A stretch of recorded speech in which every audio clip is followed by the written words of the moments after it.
Good evening, ladies and gentlemen. Welcome to the City of Bettendorf's Committee of the Whole meeting. Today is Monday, February 28th, 2022. It's 5 o'clock p.m. We have a presentation and our consent agenda items, one of which we'll talk about for sure. But let's start with a presentation. This is our 2020-2021 audited financial statements. And for this, we welcome our Finance Director, Jason Schatt, and Heidi Hopkirk from RSM. Heidi, thank you for joining us once again. Nice to see you. Thanks for having me this evening. Jason, you want to say anything before I kick it off? Pressure's on. No. Thanks, Heidi, for coming tonight. This is a little bit later than we usually make this presentation, but we're really happy to have it tonight and have it in your hands, and thankful to RSM for all of their work.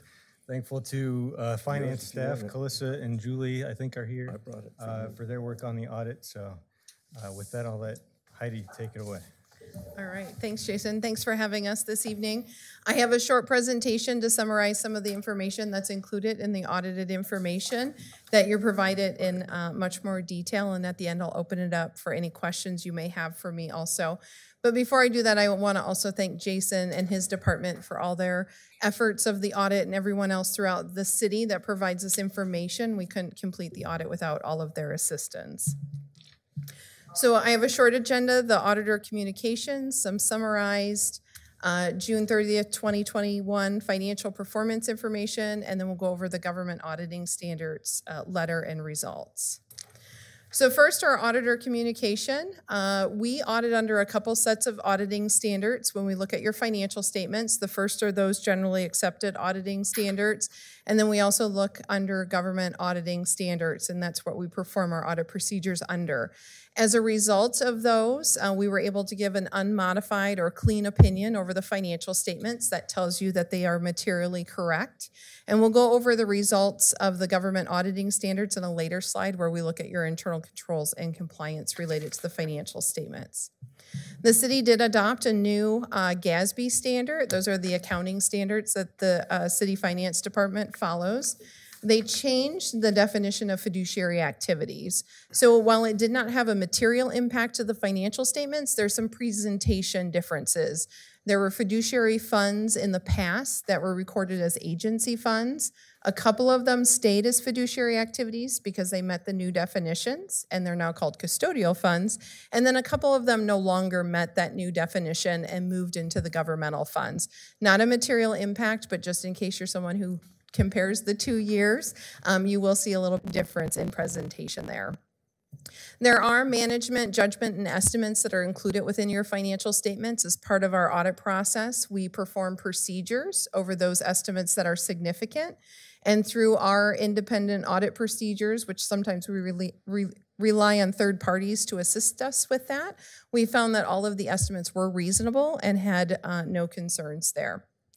There were 4 areas of audit adjustments that we proposed this year. So through our audit procedures, we noticed some differences that we presented to management. They agreed with them and they posted these audit adjustments, so they are reflected within your financial statements.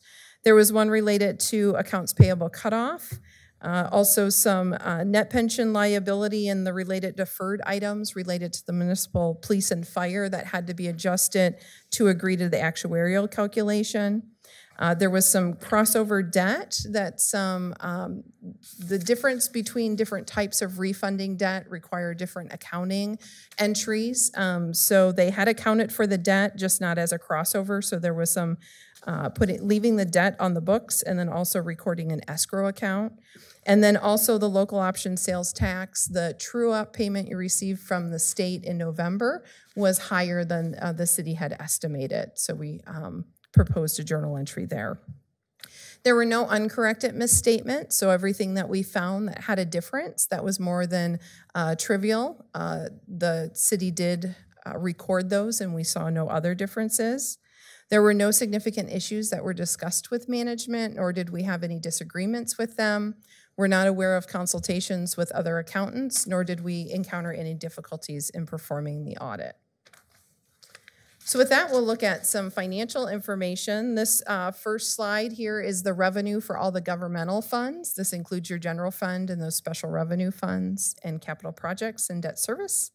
Overall, you saw a total revenue increase of about 5.2 million or 10%. The largest areas that you saw these increases were property taxes. That was due to increased assessed value, so that increased the taxes recognized as revenue. Your other taxes increased about $1 million, and that was due to an increase in local option sales tax that were collected in the current year. And then also intergovernmental revenues increased about 1.8 million.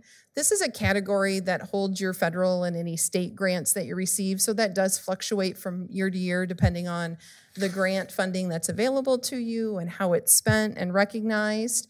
Of that 1.8 million, about 600,000 was related to some CARES Act funding that you received. That's a new funding source for you in the current year and wouldn't have been there in the prior year.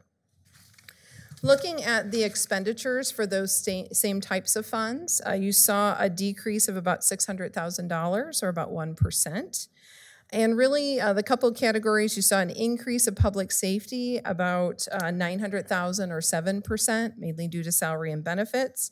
You saw an increase in debt service due to regularly scheduled principal and interest payments based on those various debt issuance that you have outstanding. And then those increases were offset by capital outlay expenditures decreasing. And this again is a category that fluctuates from year to year depending on the capital projects that you have going on. So this is a category that you'll see go up and down depending on what those projects are from year to year. This slide is showing you the fund balance as it relates to the general fund, excluding the riverboat gaming account and the downtown improvements. The amount that's held in unassigned in days. So 177 days. This is as of June 30th, 2021. So that number of days could have changed by now in February. But you did see a an increase in the number of days from 106 in the prior year. That tells you how many days of expenditures that you have in that unassigned fund balance for the general fund. Then looking at the enterprise funds, we look at this by each fund individually, so each color is a different fund for the city. This is the operating income or loss excluding depreciation expense. For the most part, all of the funds were pretty consistent with the prior year. A couple of them did have some increases. That's mainly due to either increase in rates, in the rates charged for those funds, or an increase in usage year over year. For example, the golf course was used more in the current year than the prior year. Just a reminder that some of these funds were impacted due to COVID last year, so the usage might have also been down from normal usage. Then the last item I have is the governmental auditing standards, our results there.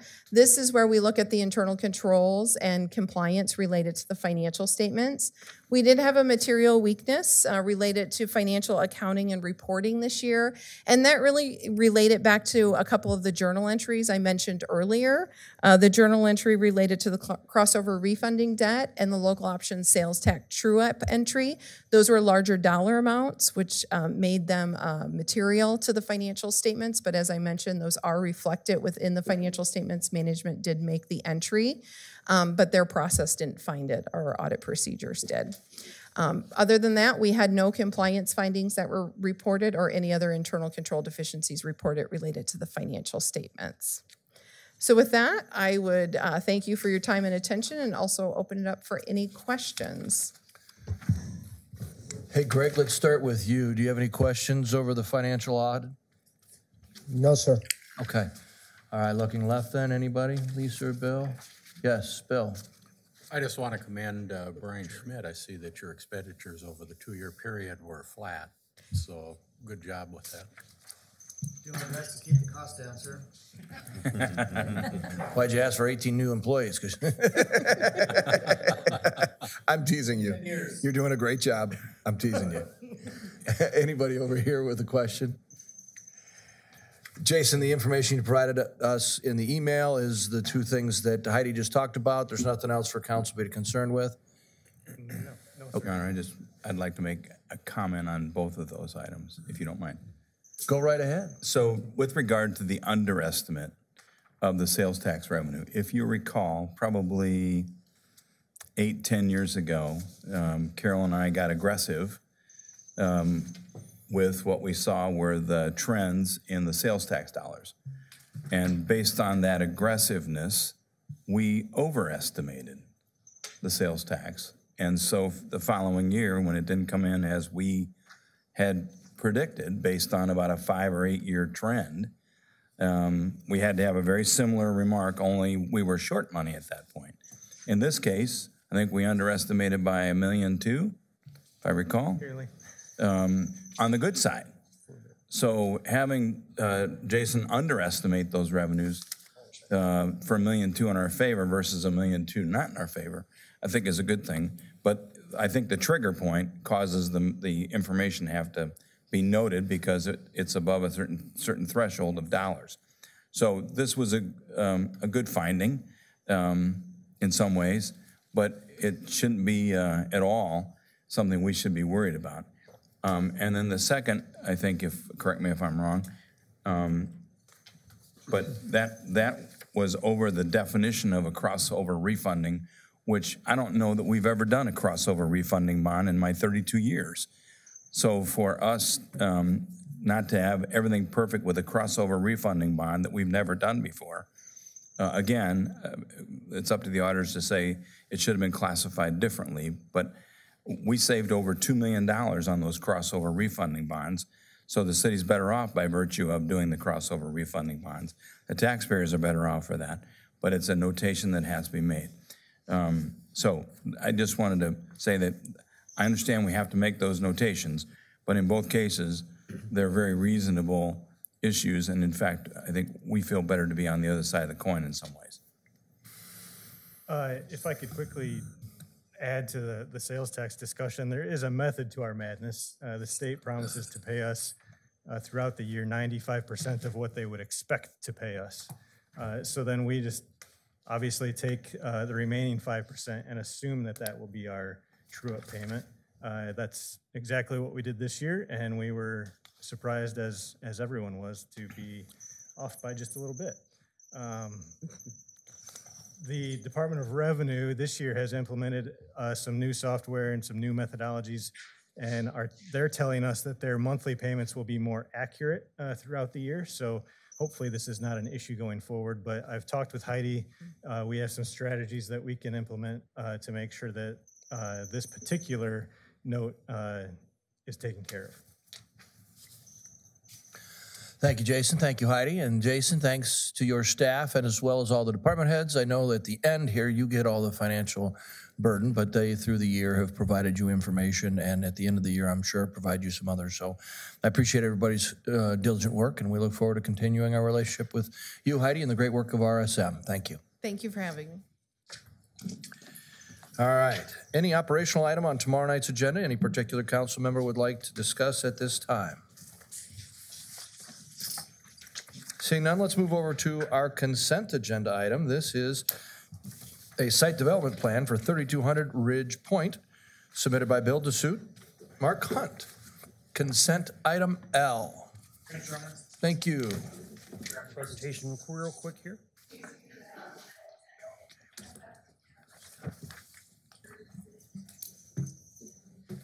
Yeah, so as you said, this is 3200 Ridge Point Road. This is a site development plan. Came through as case 22001, which is neat because it's the first case this calendar year. You'll be familiar with this site, Belmont Road leading to Pleasant Valley High School, Ridge Point Road on the north, Kathleen Lane on the south. It's at the corner of Belmont and Ridge Point Road. This is 0.59 acres. It's a greenfield. Community commercial is the future land use designation, and it's also zoned C1 neighborhood commercial. So an Orthodox office is permitted, and that's what's projected to be going here. Here's the site plan. I'll kind of orient you a little bit. Here's that triangular piece of property that you just saw. There's that corner of the intersection. And the building is actually in the lightest gray color, so you may have to look on your own packets to see that. And then the darker gray color is actually the parking lot. The building will face northwest. It meets its required parking of 28, and I want to give you a little more information on that in a second. Connectivity will be off Ridge Point Road, so no new curb cut off of Belmont. 5-foot sidewalks for the new portion. The existing sidewalks are, of course, 4 foot. That new portion is just on the Ridge Point Road section. There's already detention in this subdivision, and this will just connect to that detention. It will not have to be augmented. And of course, Iowa American and Mid-American Utilities are on site, and their tree factors, they actually exceed their tree factors by a factor of 1. You might have some familiarity with this piece of ground because it often becomes a traffic jam right here with this particular coffee company, and also some parking on the road. This will alleviate some of that parking on the road because the dentist, the orthodontist, I should say, is relocating from a shared space that she has in this building to her own space with her own parking lot. Currently, when she's in business at this location, she has to have her employees park on the road so they have enough room for customers, patients. And now with her own space, she'll have parking for all of her employees off the street and all of her customers. So that should alleviate some of that on-street parking issue that we do have here that can lead to longer queues as people try to navigate through that and get in line for the coffee shop. The office that she's vacating will just be absorbed by the existing owner. He's not going to lease it out, so he's just going to use his own staff to fill that space. Here's some elevations. It's a single-story building. She does have a basement because she does do regional training. She owns multiple offices throughout the Quad Cities, and she will have on evenings and weekends, kind of off hours, some training that will go on in the basement level where she has a boardroom and some AV equipment. And I think I did mention the building's going to kind of face northwest, so it actually faces kind of towards Middle Road. We had a positive staff report. We did have conditions on future parking. If you try and change the use or add more chairs, you would have to somehow alleviate the parking concerns the city might have. She's knowledgeable of that. She also provided a letter in your packet that kind of explains her operations and how it might actually improve some of the situation in that neighborhood with parking. And it was recommended 6-0 at P&Z Commission on 2/16 of 22. Any questions for Mark on this development, 3200 Ridge Point? Jerry? Thank you, Your Honor. Is there any reason that the sidewalk in front of the building doesn't connect to the public sidewalk? No, it will. Those sidewalks will connect. Oh, they will connect, Yep, okay. Yep. Because looking at it here, I guess Yep. So this, I didn't see the connection. yeah, this would come down here and connect here. And there's a bit of existing sidewalk here, and then it'll just kind of run up. Okay, yeah, I was looking at the barrier walk there. It wasn't connected, so. Okay, thank Scott you. Webster? Has there been any conversation from staff members to stop parking on that street, especially after this is done? Just make it a no parking zone. Yeah, I think, 'Cause you could I put think this that's a conversation worth having. And I think it would involve both the engineering department and chief of police, but I think this would help solve the problem. And then whether we want to codify that or not is a policy issue that I think merits further discussion. I mean, it just kind of helps if we just put no parking there. We realized what it was doing to her before, but now that she's moving, if we do it all at one time, then everybody would be used to it, rather than having people park there and then taking it away. Yeah, I think that's a good point. So I Good don't idea. know what that takes. Bill? Mark, looking at the site plan, I see the predominant feature on the front of the building is the proposed transformer. Is there any way you can have them move that someplace not so obvious? Yeah, we've talked about that, or the shading or screening around it. We can work on that. Why are they putting it there? Yeah, fair point. I think there's some existing utility connections there, so that's kind of where they wanted to put it. But yeah, that's, I don't think it would deal killer. I saw on the elevation drawings that the big electric transformer wasn't showing on that. Yes, it was not. Yeah. Other questions from staff or from council? Staff had their opportunity. This is yours. Okay. I'd like to entertain a motion that this remain on tomorrow night's agenda as consent item L. So moved. Two motions. Can I get a second? Okay. All those in favor? Aye. Any opposed? All right, we'll take it up tomorrow's consent. Al, take a look at the remaining consent agenda items for me, please. Is there anything else on this consent agenda that you would like to discuss individually at this time? Anybody from council? Lots of our yearly projects like street resurfacing, full deck patching, intake repair, all those we're very familiar with. All right. Seeing none, I'd like to entertain a motion that all other consent agenda items remain on consent for tomorrow. So moved. Second. All those in favor? Aye. Any opposed? Any other items to be added by council this evening? I have none as the mayor. All right, I'd like to entertain a motion to adjourn. So moved. Second. We stand adjourned. Good.